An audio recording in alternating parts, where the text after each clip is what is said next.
And at that point, we're going to go straight to today's business. Kate will be here from tomorrow, but today, Fernand is here. First up, the British pound is taking rather a tumble, isn't it, Fernand? Indeed, it slipped below $1.20 again just a few moments ago. That is the lowest level since the October flash crash, but really not a level really not seen since the mid-80s. You can see that it now is trading at just at $1.20 now, so it's gone up slightly again. Now, that comes after reports after the weekend that Prime Minister Theresa May will announce that the UK will fully leave the EU's common market in a speech tomorrow. Now, that's the so-called hard Brexit option. Britain would be prepared to withdraw from tariff-free trade with the EU in favour of cutting its own deals elsewhere. Adding to concerns, Chancellor Philip Hammond told a German newspaper that if Britain did not get good access to the single market, it could transform itself into a sort of corporate tax haven. The pound has fallen about 20% against the dollar since June's EU referendum. And every time Theresa May opens her mouth really on Brexit, you can really feel it in the currency. Yeah, exactly. We'll, of course, be following that statement that she makes tomorrow very, very carefully. What about the markets? How are they reacting today, then? Well, this is just a reminder to our viewers that a bit later today, the US markets, they will be closed today because it is Martin Luther King Day in the United States.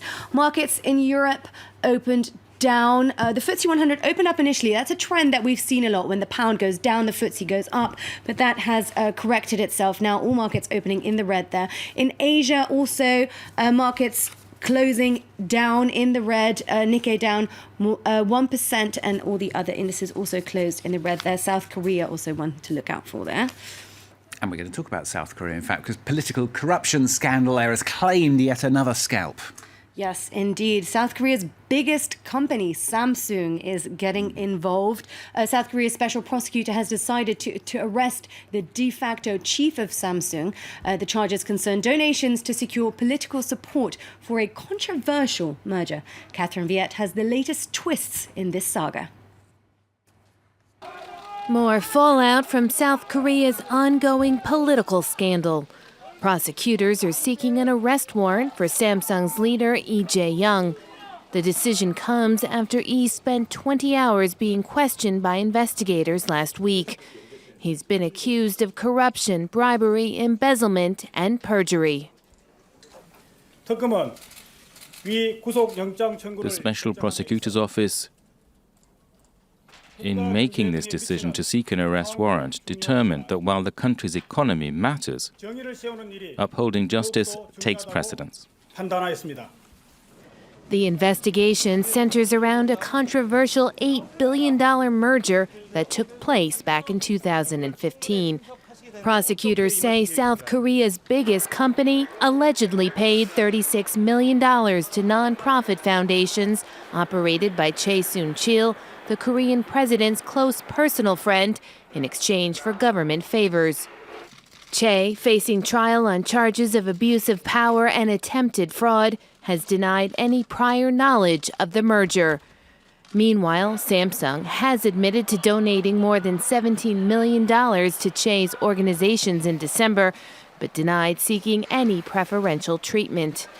Lee, who is the grandson of Samsung's founder, has been the de facto leader of the company since his father suffered a heart attack in 2014. Let's take a look at some of the day's other business stories. Arriva is in trouble in the United States. The US Justice Department has asked the FBI to look into the French nuclear group's 2007 acquisition of Canadian mining company Euramin. Authorities suspect Arriva violated international anti-corruption laws. If convicted, the group could face a hefty fine. Big news for eyewear. Italy's Luxottica and France's Essilor have agreed on a €50 billion merger. Luxottica is the world's leading consumer eyewear group. It owns brands like Ray-Ban and Oakley, and Essilor leads the field in the manufacture of lenses. It's one of the largest ever European cross-border transactions. And German carmaker BMW says its new Mexican plant can survive without making any sales to the US.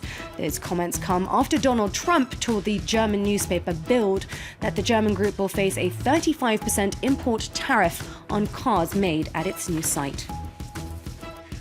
And finally, some good news for Elon Musk's space ambitions at last. Yes, that hasn't really often been the case of late. But his company SpaceX on Saturday successfully launched and landed its first unmanned Falcon 9 rocket. That comes after a pair of costly accidents. A launch in September, you might remember, saw a rocket explode. The incidents possibly pushed the privately owned company into the red. But cheers erupted at SpaceX Mission Control in California on Saturday as live video images showed the rocket landing steady and upright on a platform in the Pacific Ocean. Yeah, impressive that it can do both. Thanks very much, Fernand. Fernand with the business on France 24.